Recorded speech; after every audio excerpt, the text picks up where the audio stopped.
If it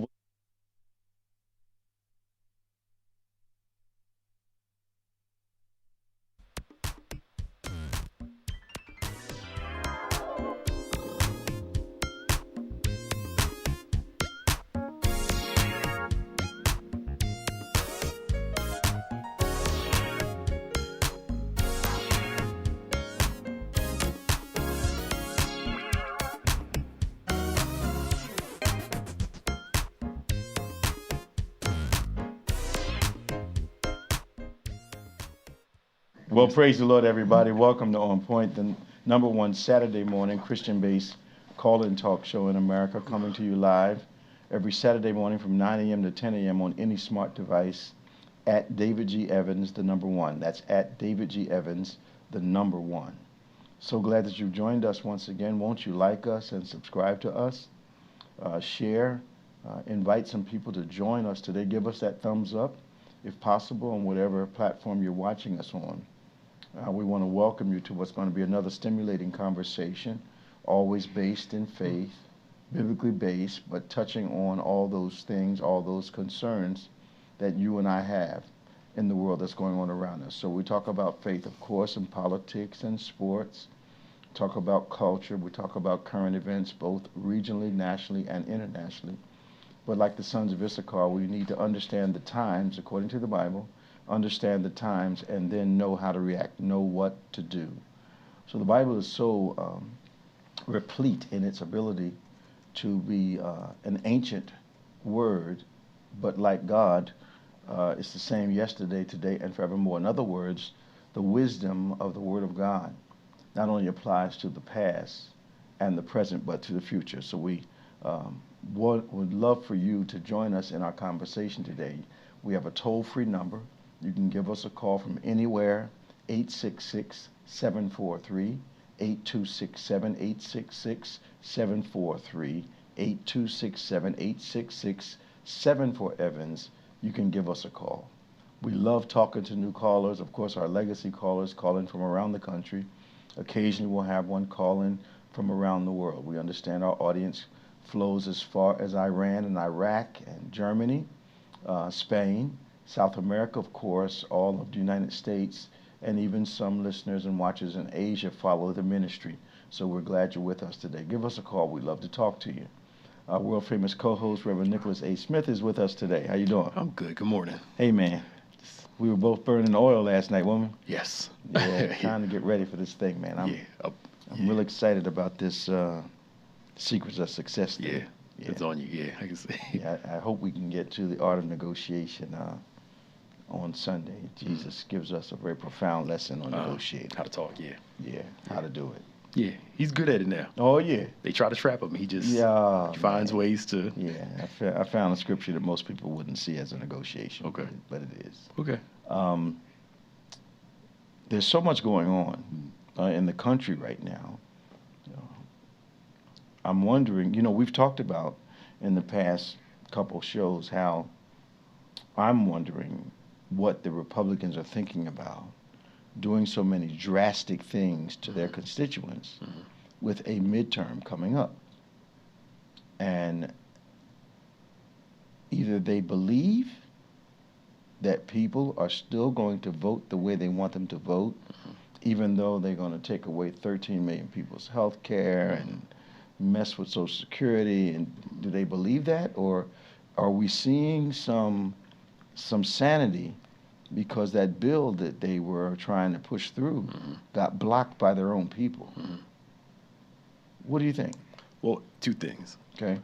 There was two sides of the conservatives that blocked that bill. Okay. One that thought the cuts weren't deep enough, so they wanted to be more. No. Yes, yeah. And then there's another group that said this is too much. We can't cut this much out. What else do they want to take from people? They want to cut down on the Medicare, all the social service stuff, all the social service stuff. Purely because they need money for this tax cut. Yes. Yes. For like the top 1% of the country. Yes. Because like we talked about last time, the last cuts in 2017, we get a tax break. The middle class people, we didn't get much of a break at all. No, there was no tax break. You don't tell me $30 a check. Now, for some people that are impoverished, that's, that was significant. But majority of people. They messed that up at the store. Yes. But some people buy that in lottery tickets. thank you. Okay. Yeah. Go to Chick-fil-A for a family. Yeah. That's More than $30. More than $30. But I think they're looking at like people like McConnell and all them, poorest states in the country. Yes. But get elected every single cycle. Which amazes me. Because from the outside, when I look at Kentucky, and then being one of the poorest, if not the poorest state in the nation, how do the people keep electing him? He's been in office, what, 25, 30 years? Yeah, a long time. And he's not bringing benefit to the state. Why? Is that Lyndon Johnson thing so that strong? Yes, it is that strong. It is that strong. As long as he does these two things, then, we'll deal with the rest. And those two things are what? Just abortion, and let's keep, all these extremes, fringe like the LGBTQ and, the racial thing, keep that where we want it to be, and we're fine with it. But you know what's really weird? If I'm looking at, let's say LGBTQ, I think there's some other letters now, but that's like 1% of what, 300 million people? Why am I over the top for less than 1%? And I've never been on a team where and my children have never been involved in a team where the boys were trying to be forced to play football with the girls. Where I mean, it just doesn't happen like that. No. But they hype it up so much. Like they ran the whole trans thing. It was huge in this election. Yeah. When, like you said, the percentage is so It's small, so small, minuscule. it's insignificant. But it's that fear of they're going to do this to your kids and they're going to... Well, here's the problem I have, Bethany. It goes without saying that most neighborhoods have a diverse population in them. Some of that diversity is obvious. Some of it is not. Do you think there are actually people that believe they don't have any homosexuals or transsexuals in their neighborhood? Yeah. And are those people breaking into your homes? Are they, is it the worst looking house in the neighborhood? Usually not. So just the presence of people that are a little different than us, but then here's the problem I have. How do you consider yourself an evangelical and you're so restrictive as it relates to people? Yep. Where's the Jesus in that? And is it, okay, perhaps they don't know the difference between accepting someone and agreeing with them. Yeah. I can accept you and not agree with you all day long. Absolutely. Yep. Their thing is, and this is big in that movement, our job is to get you to Jesus in heaven. Everything else in between, you're pretty much like the social stuff. Okay. You're pretty much left on your own. They don't do a lot of social teaching. Why?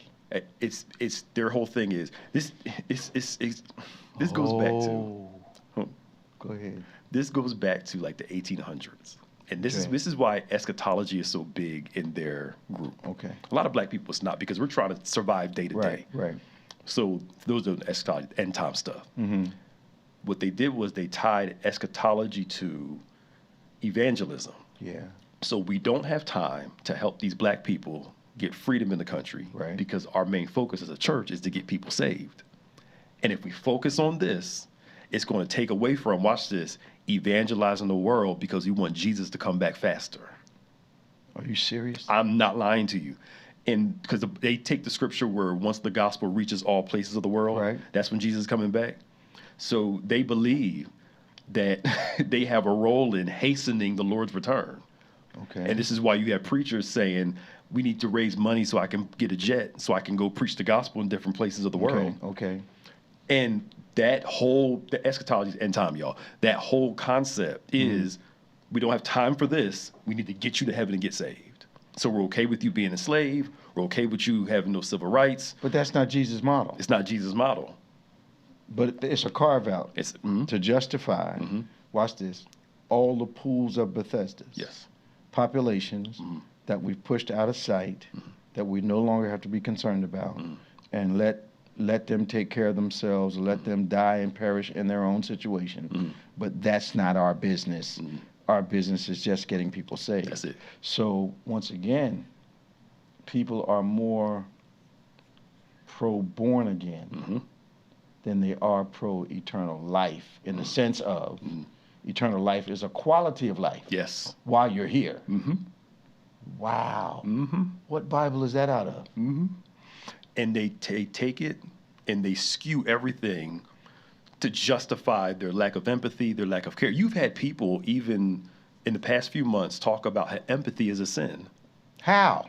Thank you. And I'm like, how are y'all doing these mental gymnastics to come up with this? They need something to justify their lack of concern, which justifies their lack of compassion, which moves compassion to a theory rather than an action. Yes. The same Bible I read, you read, that they read says Jesus was moved with compassion. That his compassion caused him to do something. Not ignore. Compassion can't be something I check off. Yeah, I had compassion. Thoughts and prayers are with you, especially if I have the ability to do something about your situation. So it I kind of went on a sorry. Go ahead. No, I kind of went into like a little research thing on this. Yeah. So John Calvin is this great theologian that the Protestant movement really has hinged on. And Calvin's view of God is judge first, right? True. John Wesley, who started the Methodist Church, Right. God is lover first. Right. So out of a lot of the evangelical Protestant movement is God is judge first. That's when they talk about Calvary, it's all about wrath and God's attitude towards sin, rather than the Wesleyan model, which I agree with more, is love first. Right. And out of love, judgment flows. So how do they track Jesus? John comes along. We'll use John the Baptist as an example. He comes along as a full representation of Old Testament. Jesus comes along and says John was a forerunner, but John is penultimate, next to last. Yes.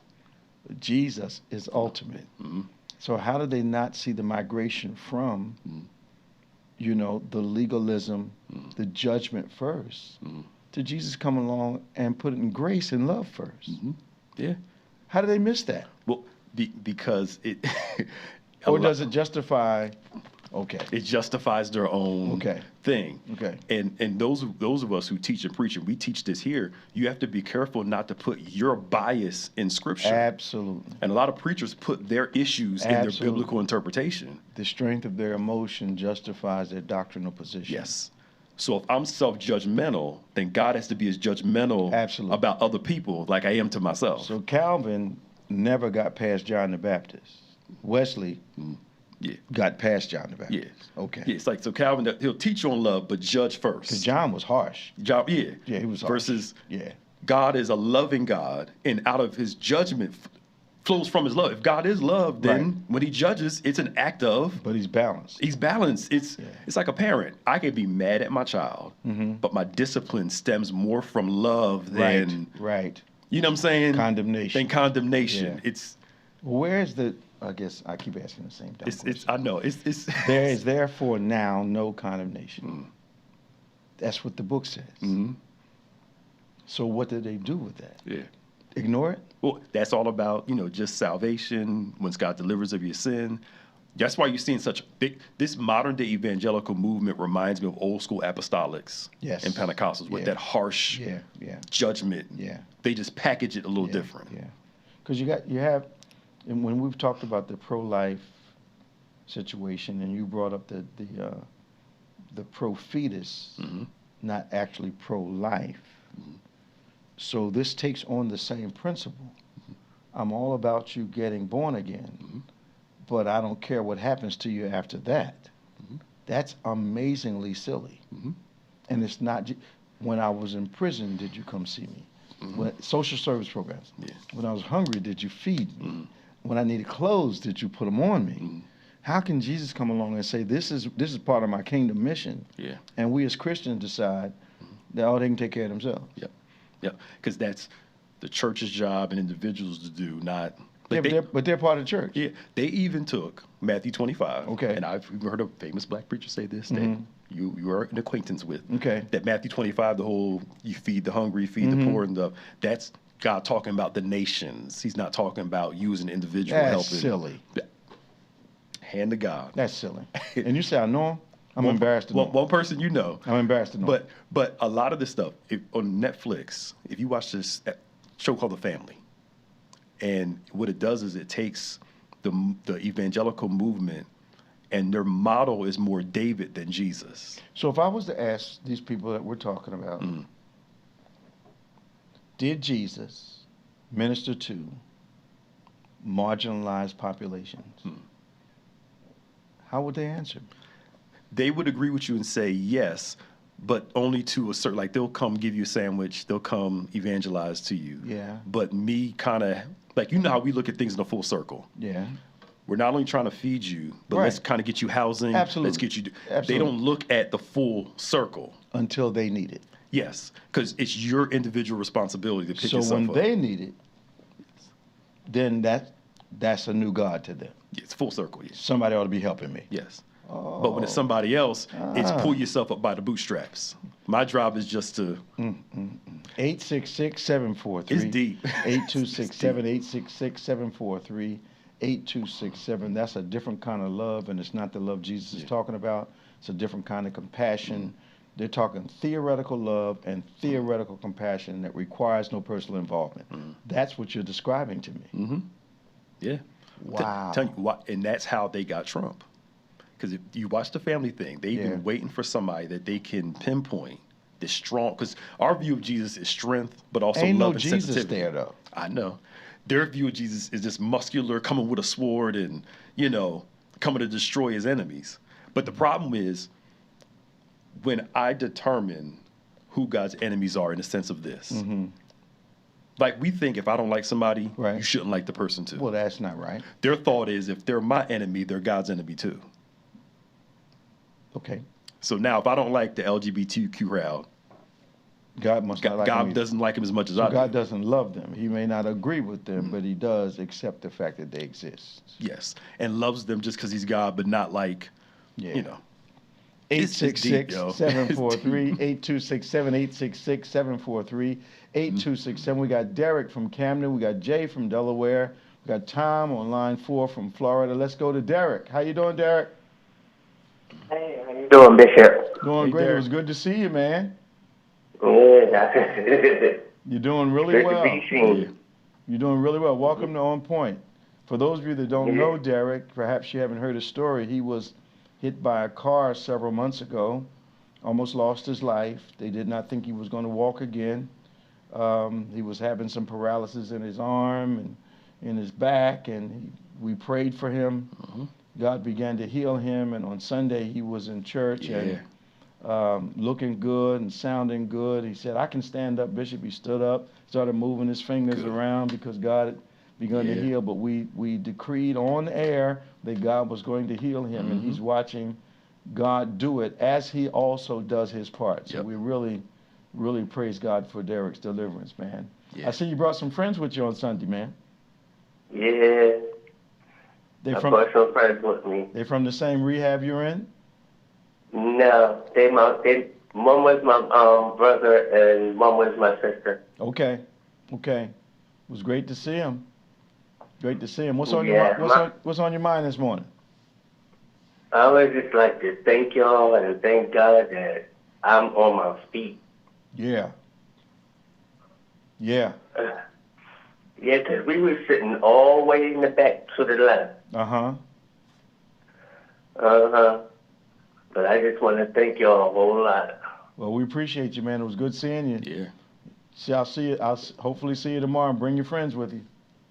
Okay. All right, man. All right. Talk to you again. See ya. Bye-bye. Okay. Bye-bye. We got Jay from Delaware. Hey, Jay, how are you?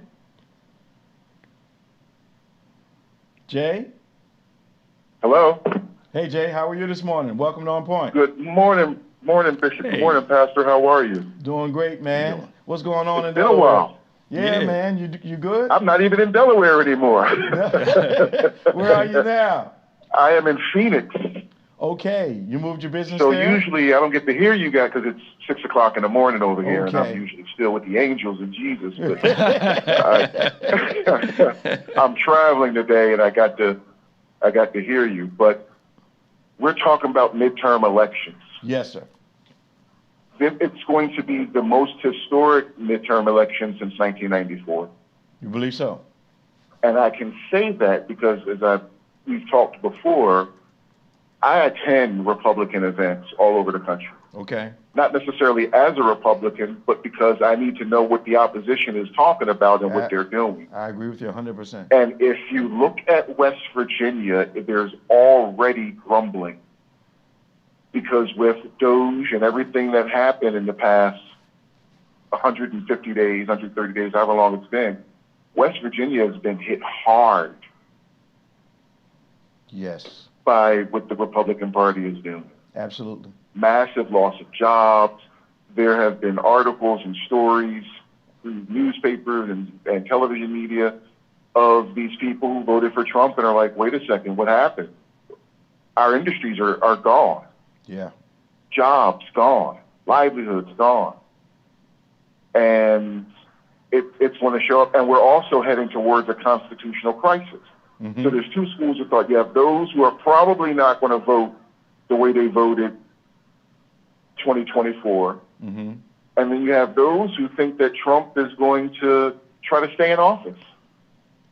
And so everything's going to be okay. That's their thought. Well, I think you're right, Jay. And it's mind-boggling to me. I can't hear you that well. Can you hear me? I said it's mind-boggling to me. Can you hear me now?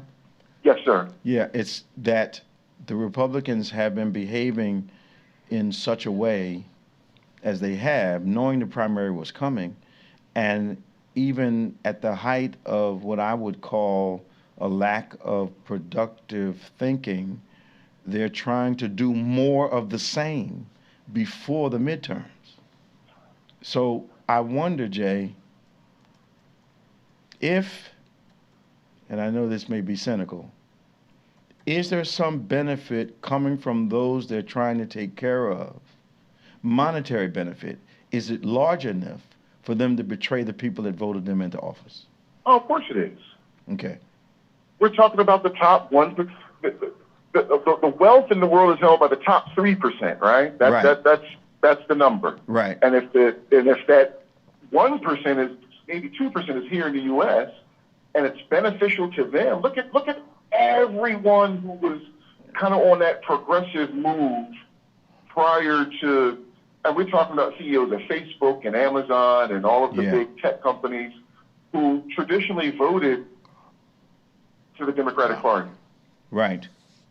And then their politics shifted in the last year to be Trump supporters.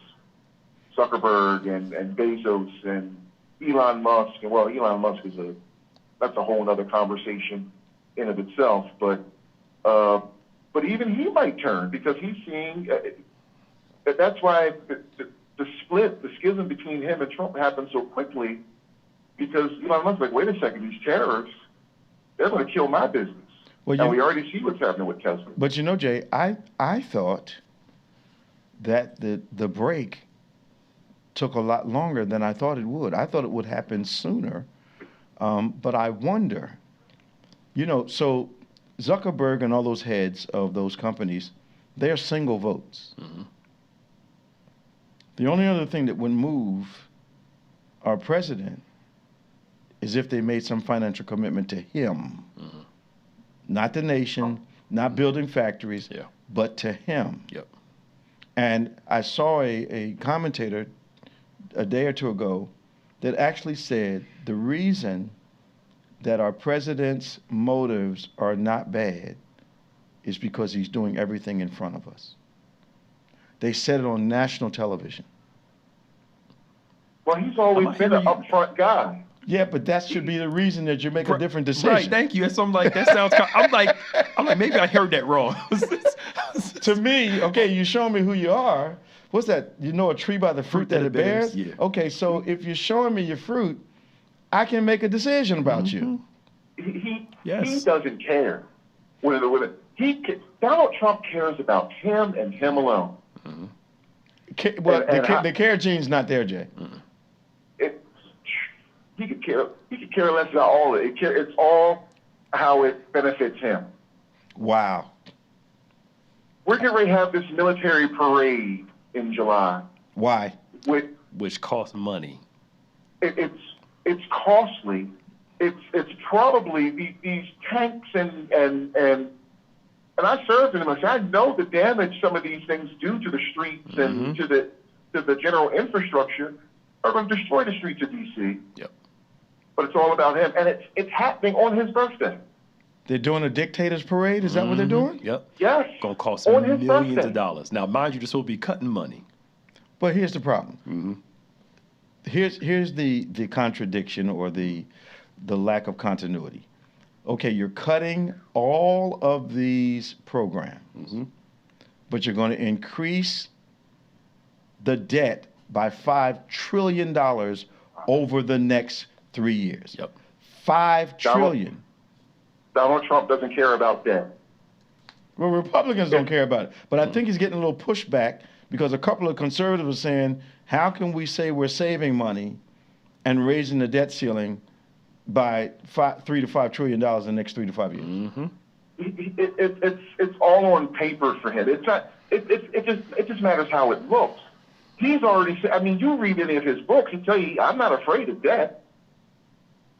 Look at his businesses through the last 25, 30 years. He's not afraid of debt. Well, no, he threatens banks with debt. And what I learned that he does is if they're getting ready to foreclose on him, he says, I'll just let it all go and you guys will have to eat the problem. There you go. So you better give me some more money. He's going to try to get it, but like I said, we're heading towards a constitutional crisis. But Jay, let me ask you a question, Jay. So say for instance, by some weird occurrence, you couldn't pay your car note. So you're going to call the person that is holding the car note and saying, you guys are going to have to, give me some more money, or you can just take the car. They're coming to get your car, right? They're coming to get my car. Okay. That's I'm like, So that's not going to fly anywhere else. Oh, that's why he had to go to Deutsche Bank across Threatened overseas them. to get more money. And they gave him more. Because the people over here weren't giving They them. weren't giving him money. Ah, okay. And then when you put Deutsche Bank in a bad place, you guys got $750 million in debt with me. So you're either going to give me more money than I want, or I'm going to let the whole thing go, and you guys are going to have to eat $750 million. What do you think they did? They gave more money. Okay. Listen, he doesn't care. Jeez. And he shows you who he is, and people and that's why people like him. So because he is who he is. He doesn't change. He's not. Absolutely. Nothing about Donald Trump has changed in the last 25 years. Absolutely. Jay, so you're in Arizona now? I'm in Arizona trying to. I'm offboarding. I'm trying to get out of the United States. There are people trying to get out. Are you living in Phoenix now? I'm living in Phoenix, but I have for the last 4 years have been building and setting up an infrastructure in Nigeria to make that my home. When do you plan on doing that? I believe in you. I've established a business there. I was there in February to start the building on my home. I'm going today to do some more stuff with the house and the land and the property that I bought, and meet with a couple of my managers for the 2 locations that I've opened. Okay. And hopefully 2-3 years. Well, maybe in February I'll be in Phoenix, so hopefully maybe we can get together. Definitely. Yeah, I'm out there. I'll get the date. I can't remember, but I'm out there. Usually I try to go every February to a conference that I attend. I'm out there for 4 days, and I try to see a couple people out there that I know. I'm always at the sanctuary at Camelback. Sanctuary Camelback. Okay, I know what Camelback is. Yeah, it's is close to Scottsdale. Trying to navigate this place is, and it's already hot, and we've already hit 105 degrees. Have you? Jeez. Yeah, last weekend it was all in the hundreds. And the crazy thing, I was out of town for 3 months. Like I said, I went overseas. I got back 2 weeks ago, got stuck at the train station. It was like 32 degrees. Mm-hmm. Cold, freezing cold. I'm in shorts and sneakers and freezing cold. And then a week later, it's 105, 110 degrees. Well, but they say there's no climate change. Yeah, I know. But they say there's no climate change. Yeah. And right now, it's relatively cool for this early in the morning, but there were days last summer, 3 o'clock in the morning, it was 105 degrees. Now, your business is, I can't remember what your business is, Jay. Retail. That's right. Retail. I do retail clothing, shoes, accessories, and I've developed a following in Nigeria and Ghana and in Kenya. Okay, my next question was why Nigeria? So in 2020, I did an ancestry DNA test. Okay. And found out I was overwhelmingly, and I knew nothing about this, overwhelmingly Nigerian. Okay. Overwhelmingly, like 77%. Wow, that's a lot, yeah. Yeah, that's And I was overwhelming. like, wait. That's overwhelming. And I said, wait, so and I'd been to the country before, but never really kind of took any interest. And then I started I visited right after the pandemic, and the people embraced me, and I've met people and some of the politicians and some of the business people there, and I have really been embraced. They've even given me a Yoruba name that I'm part of that culture. Okay. And so I said, you know what? I love it here. The people love me. I'm making money here. Let's go. The United States has nothing to offer anymore. Yeah. I believe it does, but I understand why you're doing it. It's something different, but the United States still has something to offer. I just think the direction that we're going in, it leaves a lot to be desired for the black community as a whole. I think one of the advantages you have, Jay, is that relationally you're strong. You're going to add positive things to the culture, and it's just unfortunate that I hear the discouragement in your voice, but I understand it at the same time. If you're even here in Arizona, it's different. It's different than the East Coast. Absolutely. For sure. And you can see some of the things that are going on here since the last election, even with the ICE, well, let me ask you a question about that before we let you go. When I was there in February, the Hispanics, Latins, Mexicans did not seem to be afraid at all as they navigated the city. Is that the impression you've gotten? They don't seem to be afraid, and I want to say it's because a lot of the businesses here, and probably people who would align with Trump, know that this is their bread and butter. Absolutely. That was my conclusion also. There are signs in some of the I'm a vendor for a lot of Circle K's and different businesses here in Phoenix. Mm-hmm. And I look at some of the documentation that they put out, and there are signs in the back room on what to do if ICE comes into the building. Well, I'm sure. But I'm sure that when I was there and I was out among the people a lot, I didn't see any abject fear or hesitation for being in public, for being in groups. And the people were working. Construction sites were buzzing. Oh, yeah. And it was mostly immigrant people. Mm-hmm. But I think that's unique to Phoenix. Okay. So when you get to places that are close to the border, Yuma, Tucson, some of the places south, it's a different story. And if you go into a place like Casa Grande, which is a little bit closer to the border, maybe about 40 minutes outside of Phoenix, there's a different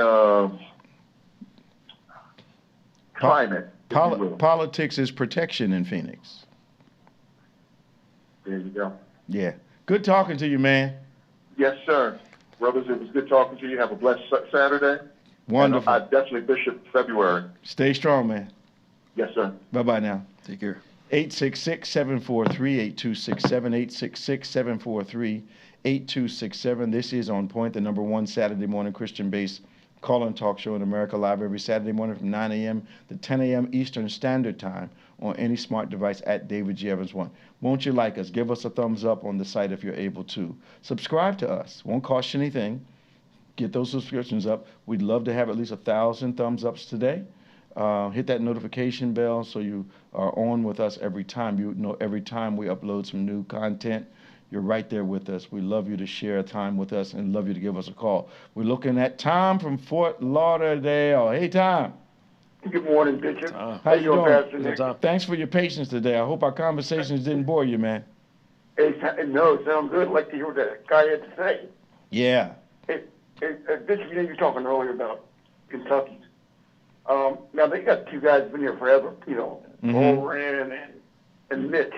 But they just replaced their governor with a Democrat. Yep. Yeah. I think they're waking up. Mm-hmm. Yeah. People are reacting. Yeah. They're reacting. There's no doubt about it. We had our Newark mayor was arrested last week for trespassing on public property. Did you hear what I said? Trespassing on public property.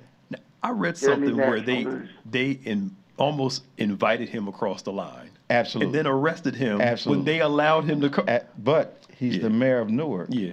He was there, and he has access to every piece of property in Newark City. Mm-hmm. But it looks like, and there were other politicians there who they did not arrest for trespassing. Mm-hmm.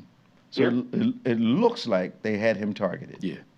But what they've done, if they were hoping to discourage people from supporting him, You didn't galvanize them. they've galvanized him. Yep. Yep. It's done just the opposite. Mm-hmm. So Tom, how far are you from Orlando? Oh, boy, at least 2.5 to 3 hours. Okay. All right.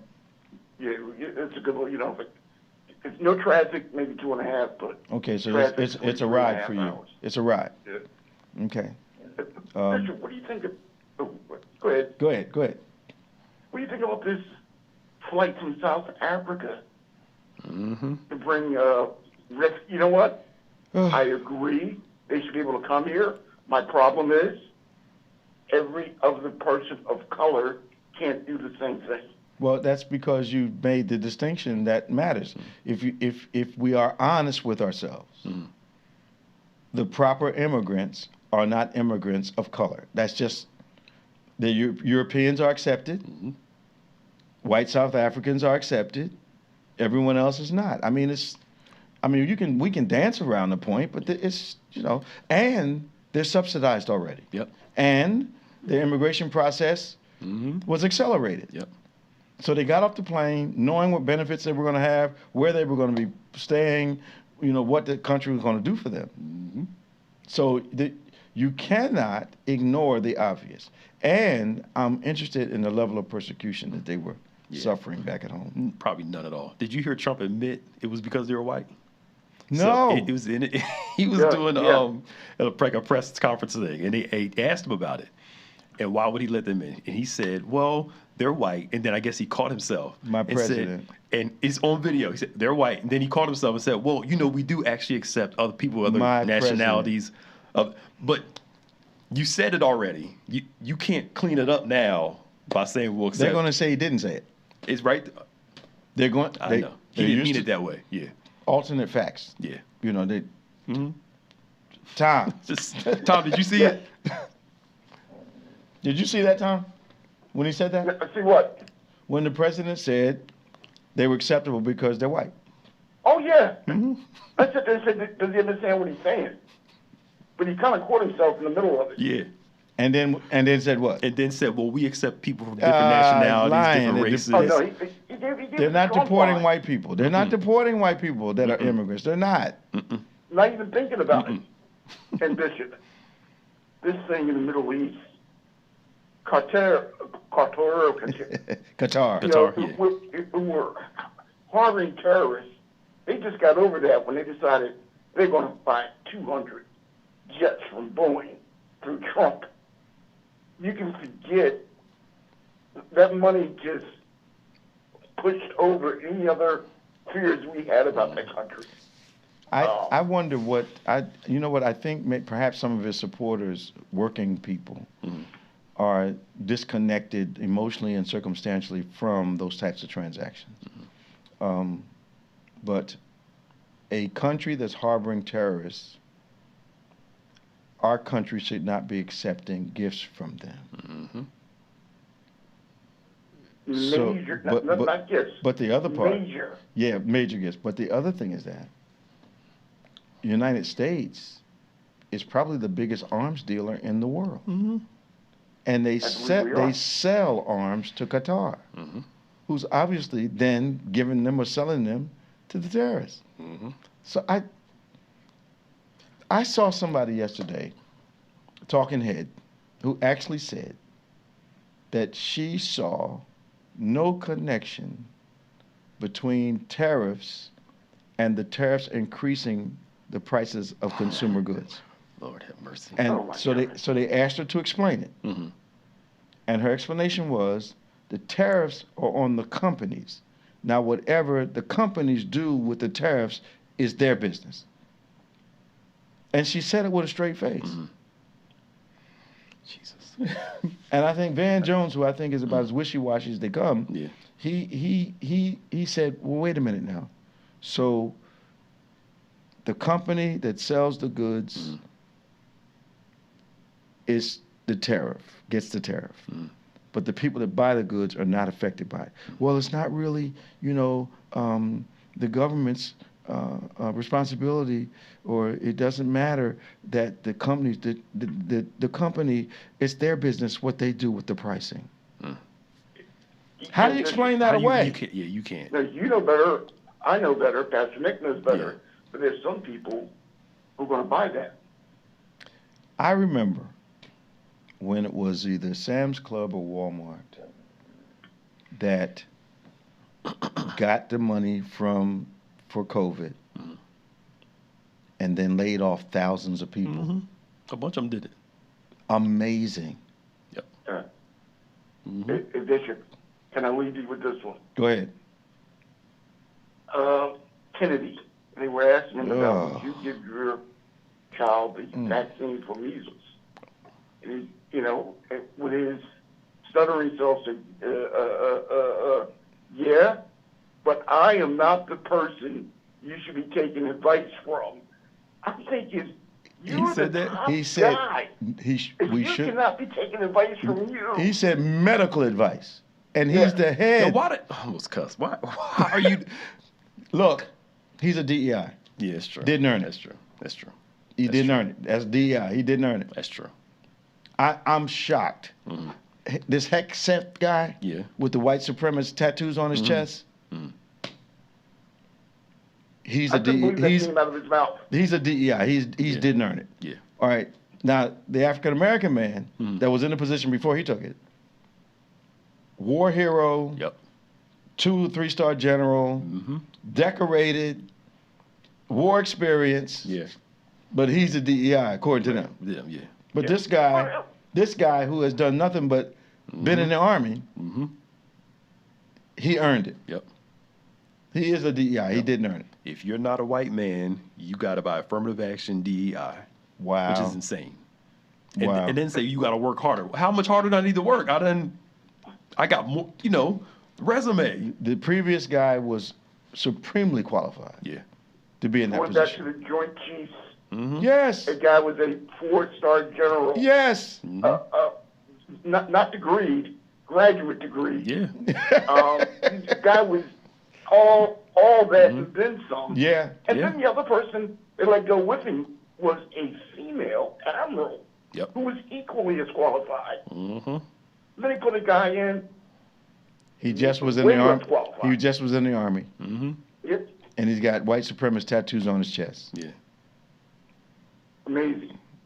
Because he's loyal. Yep. That guy FBI. Patel. Yeah, His name? yeah. Him. Cash. Yeah. Yep. They're just loyal. Mm-hmm. But at least Cash is a little more articulate. Yeah. He looks loyal. But yeah, he's nuts looking. But yeah. you know. It's just, Tom, how you doing, man? Everything working out for you? Hanging in there, Bishop. Want to get to see you guys hopefully end of June. So cool. Come on, man. working at it. We're looking for you. Hey, take care. Have See a you, good man. one. See you. Bye-bye. All right. 866-743-8267, 866-787-866-74. Evans, this is On Point. So, the House Agricultural Committee approves $300 billion in nutrition spending cuts. $300 billion. Coming after SNAP. $300 billion. Tell me how the president blocks federal recovery aid to Arkansas and he won the state of Arkansas. Mm-hmm. Their whole thing is, like with the food thing, send it back to the states, let the states handle it. Now, Sarah Huckabee Sanders is the governor of Arkansas. Absolutely. And she's trying to get Trump, but Trump said, I told y'all we're going to cut back on FEMA. If a disaster happens, it's on your state to cover it, not But the reason thank you. that the federal government steps in, because the states can't afford in any way. The recovery would be so slow Yep. waiting for state funds. Mm-hmm. If there's no emergency money from the Fed, the people have either non or very slow recovery. But it gets back to what Jay said. He does not care. Not just him. They don't care. Yep. But this big, beautiful bill they were supposed to be putting forward got stalled. Because you said earlier, some of the politicians said it wasn't severe enough.